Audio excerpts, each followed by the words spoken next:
যোৱা কেইটামান দিন গোটেই অসমৰ মানুহ অকল একটা চিন্তাত আছে যে আমাৰ মৰমৰ জুবিনদাৰ যে মৃত্যু হ'ল, সাগৰত যে মৃত্যু হ'ল, সেই মৃত্যুৰ ঘটনাটোৰ আচল তদন্ত হ'বনে নহ'ব আৰু দোষীসকলক আমি শাস্তি দিব পাৰিম নে নোৱাৰিম, সেই কথাটোক লৈ অসমৰ সব মানুহে এতিয়া অতি চিন্তিত হৈ আছে। আপোনালোকো চিন্তিত নহয় জানো? হয়নে নহয়? হয়নে? মই এইটো ক'বগৈ পাৰিম যে মই বৰপেটা জিলাৰ জনিয়ালৈ গৈছিলোঁ আৰু ৰাইজে মোক কৈছে যে জনিয়াৰ গোটেই মানুহ জুবিনদাৰ মৃত্যুৰ কাৰণে শোকত আছে আৰু জুবিনদাক কোনে মাৰিলে, তেওঁ ন্যায় পাব নে নাপাব, এইটোক লৈ সদায় চিন্তিত হৈ আছে। সেইবুলি ক'ব পাৰিম নে নোৱাৰিম? ক'ব পাৰিম নে নোৱাৰিম? সঁচাকে আপোনালোকে জুবিনদাৰ মৃত্যুক লৈ সঁচাকে চিন্তিত হয়নে নহয়? হয়। কেলে এনেকুৱা হাজাৰ হাজাৰ মানুহ মৰি আছে অসমত, কিন্তু জুবিন গাৰ্গক লৈ গুৱাহাটীৰ মানুহো চিন্তিত, জুবিন গাৰ্গক লৈ বৰপেটাৰ মানুহো চিন্তিত, মই যোৰহাটৰ মানুহজনো চিন্তিত আৰু কাৰ্বি আংলঙৰ মানুহজনো চিন্তিত। কেলে এজন সাধাৰণ মানুহ আৰু এজন প্ৰখ্যাত মানুহৰ মাজত ডিফাৰেন্স এইটোৱে। এজন সাধাৰণ মানুহ আৰু এজন বিখ্যাত, যাক আমি মহৎ লোক বুলি কওঁ, গ্ৰেট মেন বুলি কওঁ, তেওঁৰ মাজত ডিফাৰেন্সটো এইটোৱে যে এজন মানুহে যি সময়ত অকল এজন মানুহক প্ৰতিনিধিত্ব কৰে, বিখ্যাত মানুহবিলাকে গোটেই সমাজখনক প্ৰতিনিধিত্ব কৰে। তেওঁ যিবিলাক কথা কয় সেইবিলাক অকল তেওঁৰ নিজৰ কথা নহয়, সেইবিলাক কথা সমাজৰ আনবোৰ মানুহে ক'ব বিচৰা কথাবিলাকৰ অংশ। মই এটা উদাহৰণ যদি আপোনালোকক দিওঁ, এই যে ধুমুহাৰ হতে কি বুলি গায়, গীতটো কি বুলি গায় মায়াবিনে? ধুমুহাৰ হতে মোৰ বহু যুগৰে নাচোন। তাৰ মানে কি?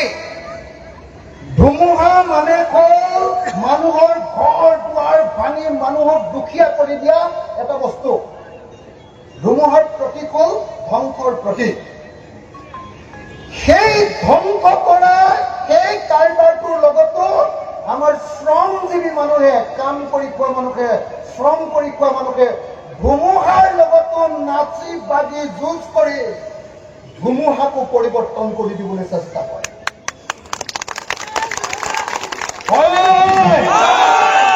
এতিয়া বিজেপি চৰকাৰে অসমৰ প্ৰত্যেকজন মানুহৰ কাৰণে একোটা ধুমুহা হয়নে নহয়? হয়নে নহয়? হিমন্ত বিশ্ব শৰ্মা এটা অত্যন্ত বেয়া ধুমুহা, ঘূৰ্ণী বতাহৰ প্ৰতীক হয়নে নহয়? অনবৰতে হিন্দু মুছলমান, অনবৰতে মাৰিম কাটিম, অনবৰতে ঘৰ ভাঙিম, উচ্ছেদ কৰিম, এওঁলোকক গুলিয়াই মাৰিম, এওঁলোকক এনকাউণ্টাৰ কৰিম, অনবৰতে এটা ধুমুহাৰ নাম হিমন্ত বিশ্ব শৰ্মা হয়নে নহয়? হয়নে নহয়? কিন্তু হিমন্ত বিশ্ব শৰ্মাই ইমান ধুমুহা আমাৰ মাজত মেলি দিয়াৰ পাছতো অসমৰ শ্ৰমজীৱী দুখীয়া মানুহে সেই ধুমুহাৰ লগতে উঠা নমা কৰি চিন্তা কৰি আছে যে কোনদিনা আমি এই জাক ধুমুহাক লুটিয়াই সাগৰলৈ পঠিয়াই দিব পাৰিম আৰু আকৌ আমি শান্তিত থাকিব পাৰিম। বুজি পালেনে নাই? বুজি পালেনে নাই? RSS, বিজেপি, হিমন্ত বিশ্ব শৰ্মা, এইবিলাক হ'ল ধ্বংসকাৰী ধুমুহাৰ নাম। হয়নে? আৰু আমি শ্ৰমজীৱী মানুহ, হিন্দুৱে কওঁ বা মুছলমানে কওঁ, খ্ৰীষ্টানে কওঁ বা জৈনে কওঁ, মিয়াই কওঁ বা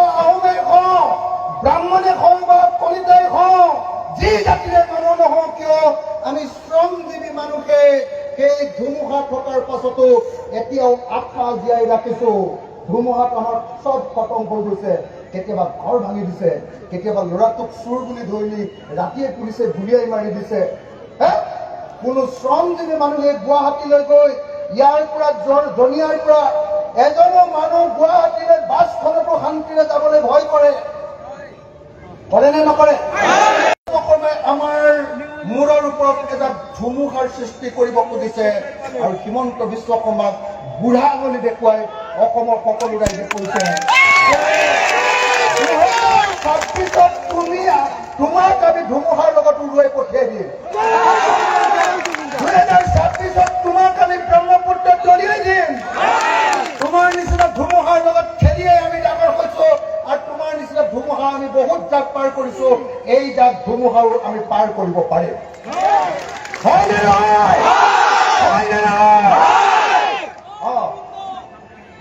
এইটোৱে জয় জুবিন দাসে কৈছে। জুবিন দাই সেইটো কথাই কৈছিলে। এইটো অকণমান আঁতৰাই দিয়কচোন, এইটো নালাগে। মানুহৰ মুখখিনি চাই থাকো, হয়নে নহয়? কথাটো বুজি পাইছেনে নাই? জুবিন দা আৰু এজন সাধাৰণ গায়কৰ মাজত পাৰ্থক্যটো কি? জুবিন দা আৰু সাধাৰণ গায়কৰ মাজত পাৰ্থক্যটো হ'ল জুবিন দাই ধুমুহা হৈ থাকোতেও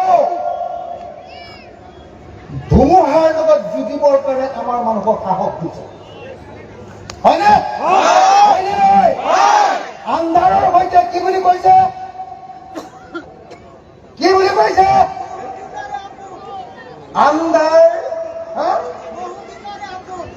আন্ধাৰো যে মোৰ বহু দিনৰে আপোন। কি বুলি কৈছে? আন্ধাৰো যে মোৰ বহু দিনৰে আপোন। তাৰমানে কি? গোটেই সমাজখনত আন্ধাৰ কৈছে, মই গোটেই জীৱন আন্ধাৰতে আছো। আন্ধাৰ যিটো বেয়া বস্তু, সিও মোৰ আপোন হৈ গৈছে। তাৰ পাছতো মই পোহৰৰ সপোন দেখিবলৈ এৰি দিয়া নাই। হয়নে নহয়? আমি কাম কৰি খোৱা মানুহ, যিবিলাকে আনৰ ঘৰত কামলা কৰো, যিবিলাকে আনৰ খেতিত কাম কৰো, যিবিলাকে বিল্ডিঙৰ কাম কৰিবলৈ যাওঁ, যিবিলাকে ইটা ভাটাত কাম কৰিবলৈ যায়, যিবিলাকে প্ৰত্যেকটো কাম কৰি এই সমাজখন জীয়াই ৰাখিছে, তেওঁলোকৰ কাৰণে জীৱনটো কেৱল আন্ধাৰ আন্ধাৰ আৰু আন্ধাৰ। সেই আন্ধাৰকো আপোন কৰি লৈ সেই আন্ধাৰৰ পৰা পোহৰ আনিবৰ কাৰণে যি যুদ্ধ চলোৱা হয়, সিয়ে হ'ল সংস্কৃতি। জুবিন দা তেনেকুৱা এজন শিল্পী আছে আৰু সেইকাৰণে জুবিন দাক আমি সকলোৱে ভাল পাওঁ। হয়নে নহয় কথাটো? বুজি পাইছেনে নাই সকলোৱে? বুজি পাইছেনে নাই? বুজি পাইছেনে নাই? হিমন্ত বিশ্ব শৰ্মা, বিজেপি আৰু RSS অসমত আন্ধাৰ বিয়পাই দিছে হিন্দু মুছলমানৰ মাজত সংঘাতৰ জৰিয়তে। হয়নে নহয়? আজিৰ দিনটোৰ আন্ধাৰ মানে কি? আজিৰ দিনটোৰ আন্ধাৰ মানে হিন্দু মুছলমানৰ সংঘাত সৃষ্টি কৰিবলৈ লোৱা সেই হিমন্ত বিশ্ব, বিজেপি আৰু RSSৰ কি কৰ্মকাণ্ড। সেই আন্ধাৰত মই আছো, সেই আন্ধাৰত হয়তো ডুবি আছো, কিন্তু তাৰ পাছতো মোৰ ভিতৰত থকা মানুহটো, মোৰ ভিতৰত থকা সংস্কৃতিয়ে অনবৰতে এটা কথা কৈছে, আন্ধাৰ তাক মই এদিন পৰাভূত কৰিম আৰু সকলো মানুহৰ কাৰণে মই পোহৰ কঢ়িয়াই আনিম আৰু এদিন সকলো হিন্দু আৰু মুছলমানে একেলগে আকৌ বাস কৰিম। হয়নে নহয়? হয়নে নহয়? আমি হিন্দু, মুছলমান, খ্ৰীষ্টান, জৈন, বৌদ্ধ, শিখ সব জাতিৰ মানুহ একেলগতে বাস কৰিব লাগে নে নাই? লাগে নে নাই? লাগে নে নাই? তাৰ বিপৰীতে RSS, বিজেপি, হিমন্ত বিশ্ব শৰ্মা ইহঁতে কি কৰে? ইহঁতে আমাৰ ভিতৰত যুঁজাব খোজে। হিন্দুৰ লগত মুছলমান, মুছলমানৰ লগত হিন্দু, হিন্দুৰ লগত খ্ৰীষ্টানৰ, আহোমৰ লগত ব্ৰাহ্মণৰ, ব্ৰাহ্মণৰ লগত কলিতাৰ, কলিতাৰ লগত কাৰ্বিৰ যুঁজ লগাব খোজে হিমন্ত বিশ্ব শৰ্মাহঁতৰ নিচিনা শাসক শ্ৰেণীটোৱে। আৰু সেই